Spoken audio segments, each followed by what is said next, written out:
কলকাতার আর.জি. কর medical college হাসপাতালে এক ইন্টার্ন চিকিৎসককে ধর্ষণের পর হত্যার প্রতিবাদে বিক্ষোভে সরব হয়ে উঠেছে পশ্চিমবঙ্গসহ পুরো ভারত।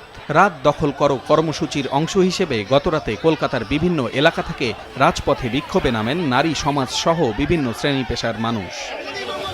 বিভিন্ন সড়কের জমায়েতে দেখা গেছে মশাল হাতে নারীদের মিছিল, কেউ জাতীয় পতাকা হাতে, কেউ বা মুখে কালো কাপড় বেঁধে নেমেছিল রাতের কলকাতার রাজপথে। এ সময় ব্যানার ও প্ল্যাকার্ড হাতে জড়িতদের শাস্তির দাবিতে বিক্ষোভ করেন তারা। लोग जस्टिस चाहते हैं और कुछ भी नहीं। जैसे एक लड़का रात को 2 बजे 3 बजे आराम से निकल सकता है, काम से हो या फिर शादी से हो या फिर कुछ भी, हम लोग भी वैसे ही खुलेआम अच्छे से जीना चाहते हैं। ऐसे नहीं हो सकता कि हम रात को निकल जाए और कोई भी कुछ कर ले, तो इसलिए इट्स आवर नाइट, रात हमारा भी है, तो ऐसे मत कीजिए और इसके ऊपर हमारा विचार चाहिए। রাত দখল করো কর্মসূচি চলাকালে গভীর রাতে আর.জি. কর মেডিকেল কলেজ হাসপাতালে ভাঙচুরের ঘটনাও ঘটেছে।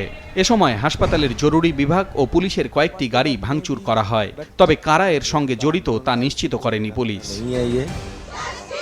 এরই মধ্যে নারী চিকিৎসককে ধর্ষণ ও হত্যা মামলার দায়িত্ব কেন্দ্রীয় তদন্ত সংস্থা সিবিআই এর কাছে হস্তান্তর করা হয়েছে।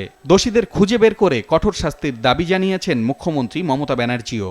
We are rather thankful and grateful to the Honorable Court that the CBI has been now handed over the investigation. We also wanted the investigation to be monitored by the Honorable Court. Now the court has also directed the CBI to file periodic reports. গত 9ই August রাতে উত্তর কলকাতার আর.জি. কর হাসপাতালে দায়িত্বরত এক intern চিকিৎসককে ধর্ষণের পর হত্যার অভিযোগ ওঠে। এ খবর ছড়িয়ে পড়লে বিক্ষোভে ফেটে পড়ে কলকাতা সহ গোটা ভারত। প্রতিবাদে রাস্তায় নামেন চিকিৎসকরাও।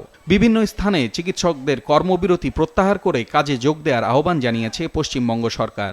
It is our appeal to the resident doctors that they, considering the commitment of the state government for proper investigation and the commitment given for their proper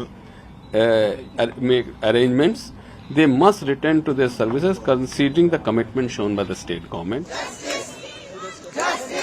Paschimbanga ছাড়াও ভারতের বিভিন্ন রাজ্যে নারী চিকিৎসককে ধর্ষণ ও হত্যার ঘটনায় দোষীদের শাস্তির আওতায় আনতে বিক্ষোভ অব্যাহত রয়েছে। পলাশ রঞ্জন রায়, মাছরাঙা নিউজ ডেস্ক।